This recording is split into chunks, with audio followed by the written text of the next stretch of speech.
vais vous montrer comment programmer Timio avec l'ordinateur. Pour commencer, on va faire les challenges de la couleur verte. Et j'ai choisi une qui me semble déjà pas mal. Ils nous disent de programmer Timio pour qu'il se transforme en chien de garde et qu'il fasse du bruit dès qu'il voit quelque chose s'approcher de lui. Alors, on va commencer par découper le chien de garde qu'on a imprimé.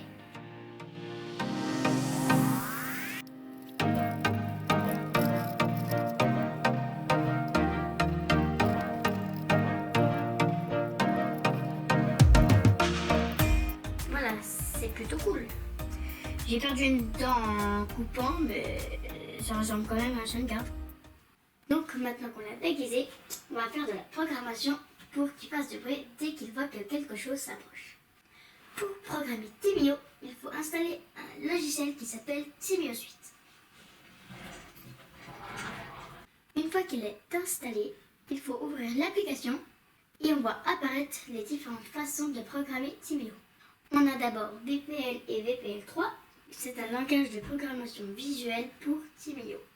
C'est un système d'utilisation, c'est donc ce qu'on va utiliser. Mais à part ça, on peut aussi le programmer avec Scratch. C'est un langage de programmation prévu pour les enfants qui utilise des blocs de couleurs qu'on peut glisser et déposer pour créer un programme. Il y a aussi Blockly qui ressemble à Scratch, mais qui permet de faire des trucs un peu plus complexes. Et pour finir, Azelpa Studio et Tommy Python, mais là ça devient trop compliqué pour moi. Si j'ai bien compris, il faut faire du codage, mais ça c'est pour les grands. Si on choisit VPL3, on arrive sur une fenêtre de simulateur si on n'a pas de Timio. C'est pratique pour déjà s'entraîner. Mais comme nous, on a la chance d'avoir le Timio, on va directement brancher Timio sur l'ordinateur. Alors, nous avons deux possibilités de brancher Timio sur l'ordinateur, un câble USB et une clé USB. L'avantage de la clé, c'est qu'on peut le mettre et il pourra se déplacer partout sans qu'il se gêne du câble. Mais l'avantage du câble, c'est qu'il se recharge en même temps. Alors, on va connecter la clé sur l'ordinateur. Maintenant, on va allumer le Timio. Là, on peut voir une lumière un peu violette, ça veut dire qu'il est connecté à l'ordinateur. On va presser sur VPL3. Là, on voit qu'il y a le Timio qui s'affiche. Vous pressez 2 fois dessus. Et là, on voit la fenêtre de programmation qui s'affiche. Ici, on voit les événements. Ici, on voit les actions. Et au mieux, c'est là qu'on va pouvoir mettre tous les éléments pour faire réagir notre Timio. Alors, on va commencer. Ce qu'on veut faire avec notre Timio, c'est qu'il fasse du bruit dès que quelque chose s'approche de lui. Donc, on va utiliser le bloc qui montre les capteurs. On va le prendre et le déplacer dans la fenêtre d'événements. Et maintenant, on va prendre l'action bruit et le déplacer dans l'endroit pour les actions. On va maintenant choisir quel capteur on va utiliser. Parce que là, on voit qu'il y a le signal attention. Et en bas, il nous dit aucun capteur de proximité spécifié. C'est parce que ici, tous les capteurs, ils sont gris. Donc, on va devoir cliquer sur les capteurs pour les mettre en rouge afin qu'ils soient activés. Mais attention, si on décide d'activer tous les capteurs, il faudra qu'ils soient tous activés sur le Timio pour que le bruit se fasse. Donc on va simplement en activer un, celui qui se trouve tout en haut, et les autres, on va les laisser en gris. Pour bien comprendre, dès qu'il est rouge, c'est qu'il va détecter quelque chose. S'il est noir, il va réagir seulement s'il y a du vide sur ce capteur. S'il est gris, il ne va pas le prendre en compte. Nous, ce qu'on veut, c'est que Timio fasse du bruit dès qu'il voit quelque chose en face de lui. Donc, on va juste mettre le milieu en rouge. Pour transmettre à Timio tout notre programme, il faut presser sur la flèche verte en haut à droite. On va donc le tester sur Timio. Là, on voit qu'il n'y a rien alors que les capteurs sont activés. C'est parce que j'ai mis qu'au milieu. Du coup, si je le mets là, il va faire une petite mélodie. Mais maintenant, on va aller encore plus loin. C'est que quand il voit quelque chose en face de lui, il va tourner en rond. Alors, on retourne dans notre programme.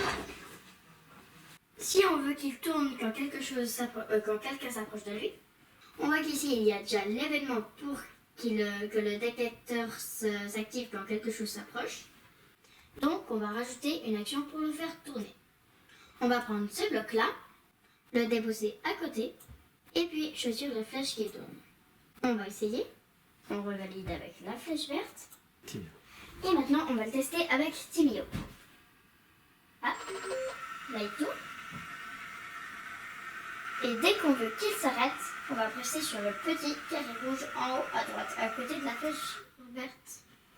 Maintenant, on peut faire plein de choses en plus. On peut par exemple changer la mélodie. Si je presse sur la portée ici à différents endroits, on voit que les notes changent. On pourrait donc tout mettre au même endroit et tester ce que la fait. On enregistre et on teste.